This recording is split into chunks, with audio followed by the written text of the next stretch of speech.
নমস্কার বন্ধুরা, আজ বানাবো ছোট বড় সকলের পছন্দের আলু পরোটা।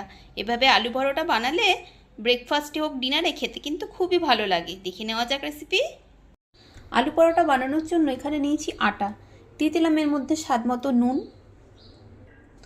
দিলাম অল্প একটু জোয়ান। এবার এগুলো মিশিয়ে নেব। এবার অল্প অল্প করে জল দিয়ে যেরকম আমরা আটা মাখি সেরকম একটা ডো রেডি করে নেব মেখে।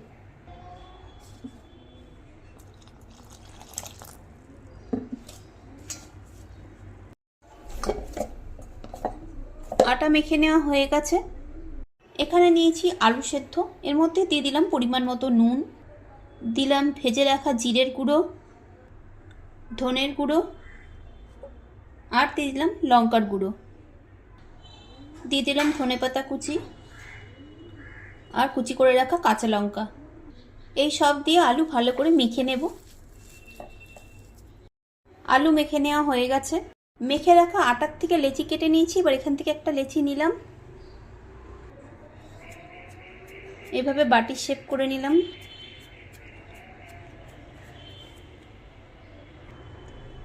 এবার কিছুটা করে এই আলুর পুর নিয়ে এরকম ভরে দিয়ে মুখটা বন্ধ করে দেব। এভাবে করে সবগুলো রেডি করে নেব, তারপর আবার দেখাচ্ছি। এভাবে সবগুলো লেচিতে আলুর পুর ভরে নিয়েছি। এবার একটা লেচি নিয়ে আটা মাখিয়ে নিয়েছি, গোল করে বেলে নেব।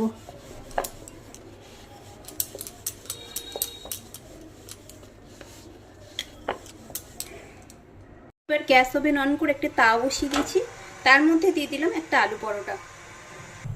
একটা দিক সেকা হয়ে গেল, আস্তে করে উল্টে আরেকটা পিঠও সেকে নেব।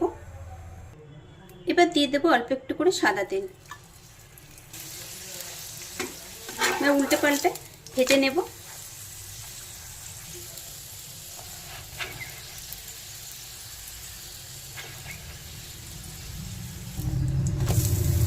এভাবে করে সবগুলো আলু পরোটা তৈরি করে নেব, তারপর আবার দেখাবো। আলু পরোটা সার্ভ করে নিয়েছি। এভাবে আপনারাও বাড়িতে বানিয়ে খেয়ে দেখতে পারেন, আশা করছি আপনাদেরও ভালো লাগবে।